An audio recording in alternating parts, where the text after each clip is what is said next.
Dostoevsky's characters, this character named Raskolnikov is a character in Crime and Punishment, and Raskolnikov is a materialist rationalist, I would say, which was a rather new type of person back in the 1880s, and he was sort of taken by the idea that God was dead and convinced himself that the only reason that anyone acted in a moral way, in a traditional way, was because of cowardice. They were unable to remove from them the restrictions of mere convention and act in the manner of someone who rose above the norm.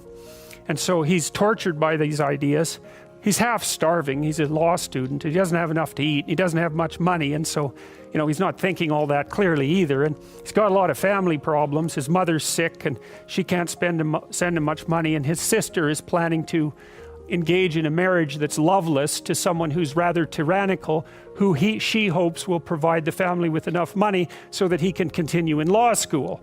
And they write him brave letters telling him that she's very much in love with this guy, but he is smart enough to read between the lines and realizes that his sister is just planning to prostitute herself in an altruistic manner, and he's not very happy with that. And then at the same time as all this is happening, he becomes aware of this pawnbroker who he's pawning his last possessions to, and she's a horrible person, and not only by his estimation, she pawns a lot of things for the neighborhood, and people really don't like her. She's grasping and cruel and deceitful and resentful, and she has this niece who's not very bright, intellectually impaired, whom she basically treats as a slave and beats all the time. And so Raskolnikov, involved in this mess and half starved and a bit delirious and possessed of these strange new nihilistic ideas, decides that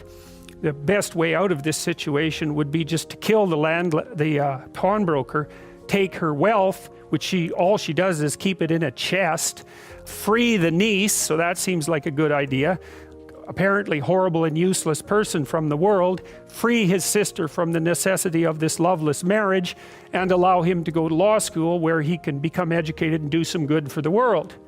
One of the things that's lovely about Dostoevsky is that sometimes when one person is arguing against another, or when they're having an argument in their head, they make their opponent into a straw man, which is basically they take their opponent and caricature their perspective and try to make it as weak as possible and laugh about it, and then they come up with their argument and destroy the straw man and feel that they've obtained victory. But it's a very pathetic way of thinking. It's not thinking at all.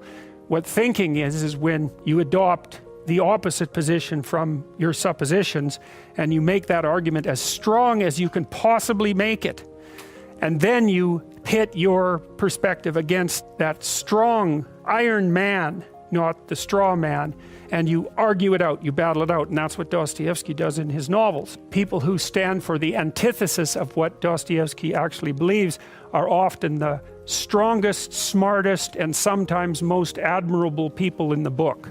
It takes great moral courage to do that. And in Raskolnikov, what he wanted to do was set up a character who had every reason to commit murder. Every reasonable reason. Philosophically, practically, ethically even. Well, so Raskolnikov goes and he kills the old lady with an axe.